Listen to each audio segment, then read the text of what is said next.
Shalom saudara-saudara yang menaruh iman dan kepercayaan kepada Tuhan Yesus Kristus. Semoga kita selalu menikmati perlindungan Tuhan yang sempurna di sepanjang hari ini. Saudaraku, kita akan segera memulai renungan firman Tuhan pagi ini. Jadi mari kita mempersiapkan hati dengan berdoa. Bapa Sorgawi, Bapa kami yang baik dan penuh kasih, kami mengucap syukur atas pemeliharaan dan perlindungan-Mu yang sempurna di sepanjang malam saat kami beristirahat. Kami mengucap syukur bahwa tangan kanan-Mu yang membawa kemenangan senantiasa memegang kami dan membawa kami berjalan keluar dari setiap permasalahan kami sebagai seorang pemenang di dalam Kristus. Engkau menjadikan kami kepala dan bukan ekor. Terima kasih Bapa. Di pagi hari yang indah ini, kembali kami memasuki pelataran-Mu dengan hati yang bersukacita dan penuh pengharapan. Kami berharap untuk menerima pengurapan yang baru dan berkat-berkat lewat firman-Mu yang akan kami dengarkan. Kiranya firman-Mu menguatkan kami dan mengubahkan kami, sehingga kami bisa menjadi saksi-saksi-Mu yang efektif di muka bumi ini. Berkatilah kami dengan hati yang lembut dan pengertian akan kebenaran firman-Mu. Terima kasih Bapa, dalam nama Tuhan Yesus kami berdoa. Amin. Saudara yang terkasih, apabila kita memberikan sesuatu kepada orang lain, pasti kita memberikannya dari apa yang kita miliki, bukan dari yang tidak kita miliki. Hal ini berlaku baik mengenai pemberian secara jasmani maupun rohani. Pada saat Tuhan Yesus menenangkan badai, hal itu bisa terjadi karena Tuhan Yesus memiliki ketenangan di dalam dirinya. Pada saat Tuhan Yesus mengatakan Dia memberikan damai sejahteranya bagi kita, hal itu disebabkan Tuhan Yesus adalah Allah sumber damai sejahtera dan Dia memiliki damai sejahtera yang melimpah di dalam dirinya. Yohanes 14 ayat 27 tertulis demikian. Damai sejahtera kutinggalkan bagimu. Damai sejahteraku kuberikan kepadamu. Dan apa yang kuberikan tidak seperti yang diberikan oleh dunia kepadamu. Janganlah gelisah dan gentar hatimu. Ayat ini mengandung pesan yang kuat dan mendalam tentang damai sejahtera yang berasal dari Tuhan. Pesan ini sangat penting bagi kita, terutama dalam situasi kehidupan yang penuh dengan kegelisahan dan ketakutan. Pertama, mari kita memahami arti damai sejahtera dari Tuhan. Damai sejahtera yang Tuhan berikan berbeda dengan yang dunia tawarkan. Dunia mungkin memberikan kita kesenangan sementara, tetapi damai sejahtera Tuhan jauh lebih dalam dan abadi. Itu adalah ketenangan dalam hati kita yang datang dari hubungan kita dengan Allah.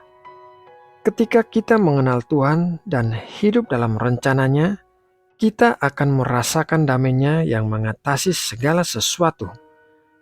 Ketika kita menghadapi cobaan dan kesulitan, damai sejahtera Tuhan akan memberi kita kekuatan dan kepercayaan untuk melaluinya. Damai-Nya menenangkan hati kita dan membebaskan kita dari kecemasan yang menghantui. Selanjutnya, Tuhan Yesus mengingatkan kita untuk tidak gelisah dan takut. Di dunia ini, seringkali kita merasa cemas dan takut menghadapi masa depan, masalah, atau bahkan kematian.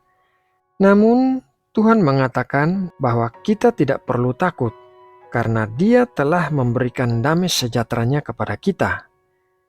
Kita mempercayai Tuhan dan menyerahkan hidup kita kepadanya karena kita tahu bahwa Dia mengendalikan segala sesuatu dan memiliki rencana yang baik untuk kita.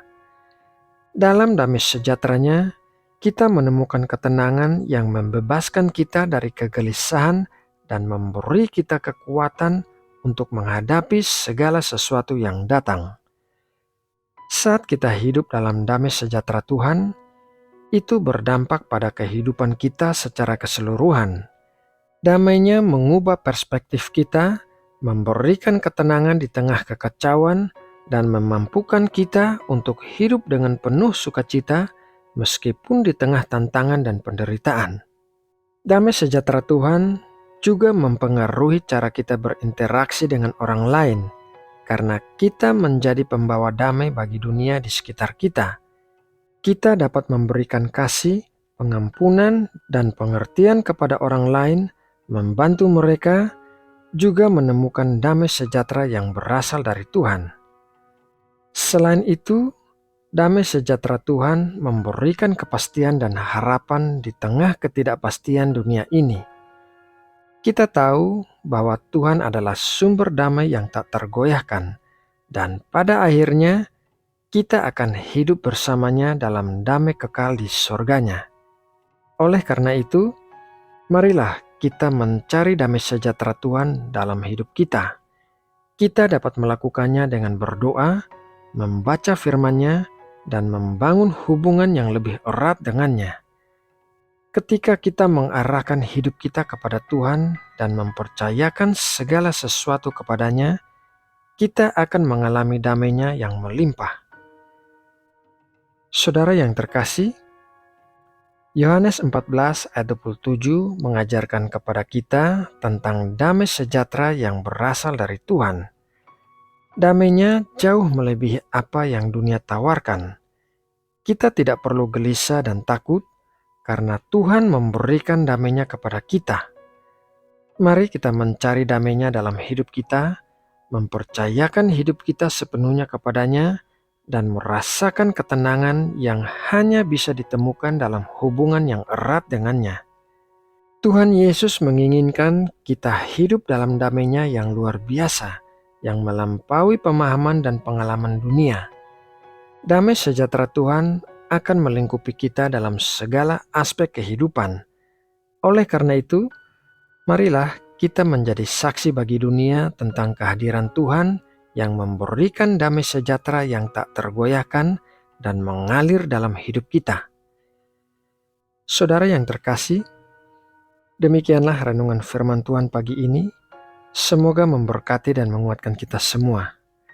Mari kita berdoa untuk menutup renungan ini. Bapa Surgawi, kami bersyukur atas kesempatan yang Engkau berikan kepada kami untuk mendengarkan renungan firman-Mu pada hari ini. Kami merasa diberkati oleh kebenaran-kebenaran yang telah Engkau nyatakan dalam firman-Mu. Kami mohon ampun jika dalam hidup kami masih terdapat kesalahan dan dosa yang menghalangi hubungan kami dengan-Mu. Kiranya Engkau mengampuni dan membersihkan hati kami, sehingga kami dapat hidup dalam kebenaran dan kekudusan yang Engkau kehendaki. Bapa, bimbinglah kami dalam setiap langkah yang kami ambil, sehingga kami dapat menjadi saksi yang setia bagi firman-Mu. Jadikanlah hidup kami terang dan membawa pengharapan kepada mereka yang belum mengenal-Mu, dan kami mohon agar kasih-Mu tercurah melalui hidup kami dan melalui segala perbuatan kami. Terima kasih ya Bapa, karena Engkau telah berbicara kepada kami melalui firman-Mu, dan kiranya kami dapat hidup dalam kebenaran-Mu setiap hari dan memuliakan-Mu dengan segala yang kami lakukan. Kami juga datang kepadamu pagi ini untuk berterima kasih atas anugerah hidup yang Engkau berikan kepada kami. Kami menyadari bahwa setiap hari adalah anugerah dari-Mu, dan kami berkomitmen untuk menjalani hari ini dengan rasa syukur dan sukacita. Berikanlah kami hikmat dan pengertian untuk menjalani hari ini dengan bijaksana. Terima kasih ya Bapa. Pagi ini kami bersyukur atas anugerah-Mu yang melimpah kepada bangsa Indonesia. Engkau telah memberikan kami keindahan alam, kekayaan budaya, dan keberagaman yang luar biasa. Kiranya Engkau terus memberkati dan melindungi tanah air kami. Kami merendahkan diri di hadapan-Mu dan memohon berkat-Mu bagi bangsa Indonesia. Bimbinglah para pemimpin kami agar mereka mampu memimpin dengan kebijaksanaan, keadilan, dan integritas. Berilah mereka kebijaksanaan dalam mengambil keputusan yang berdampak positif bagi rakyat dan kemajuan bangsa. Kami juga berdoa agar Engkau melindungi dan menguatkan masyarakat Indonesia. Jadikanlah kami bangsa yang berpegang teguh pada nilai-nilai kebenaran, kasih, dan persatuan. Hapuskanlah perpecahan, konflik, dan kesenjangan yang ada di antara kami. Dan jadikanlah kami bangsa yang saling mengasihi, saling menghormati, dan saling mendukung dalam membangun kehidupan yang lebih baik. Terima kasih Bapa, dalam nama Tuhan Yesus kami berdoa dan mengucap syukur. Amin.